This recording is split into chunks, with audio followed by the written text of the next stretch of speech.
So you opened up a company called Alite Sports. Alite Sports. What's the website? That's it, Alite Sports. Just like that? Yeah. Let me pull this up right now.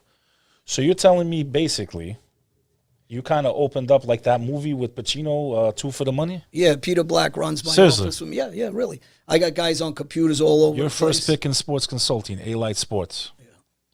And what, you make these picks? Or you got a crew that No, does I got 30 guys. We're on computers. We give you the edge. And honestly, we're up there right now. I think we're at about 80%.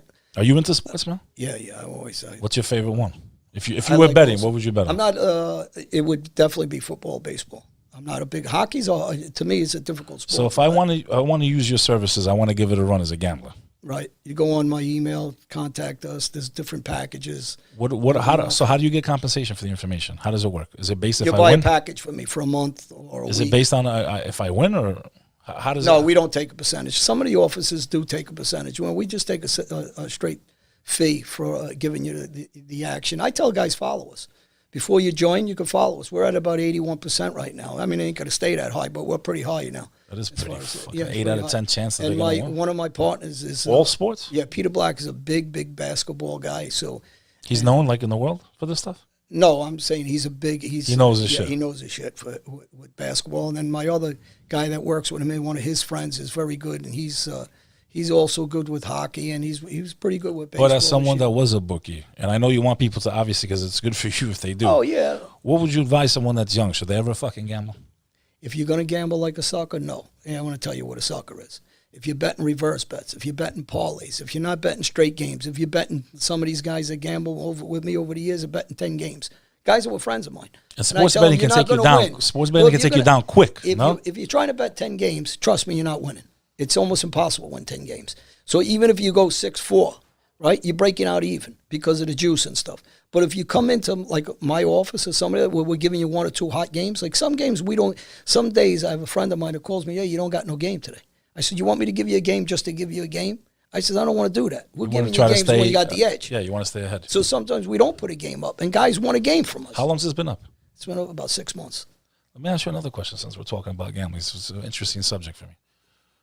My dad was a big gambler, so I grew up in the industry. With all the legal gambling now, sport you can place from your phone now in New Jersey. Right.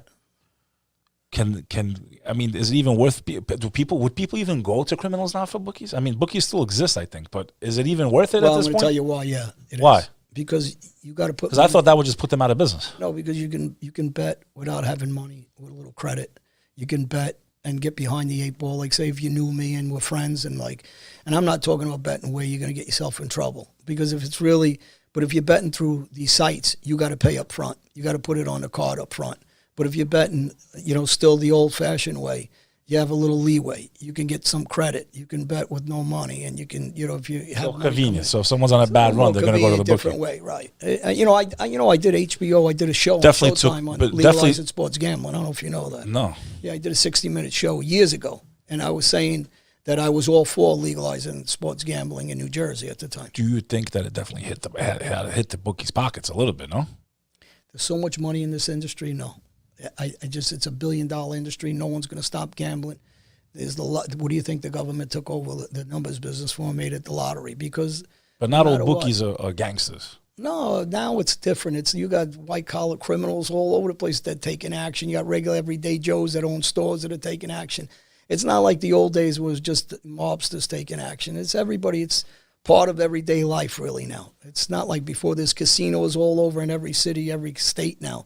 Because it's legalized. The old Aqueduct racetrack became a casino. So it's so prevalent because there's so much money it brings into the adjoining neighborhoods now that these politicians understand you can make billions of dollars for your area, for your community. So there's ways for them to pay for things, infrastructure. And don't get me wrong, I don't like a lot of politicians. They take double salaries and every other thing. And they're bitching like the MTA the other day about where do we find the money? How about cutting some of your pays you're getting? You're getting $300,000 a year. Some of these guys are clowns. They're talking about, and they want to hit everyday citizen with fare hikes and say, where do we find the money? How about cutting your salaries a little bit?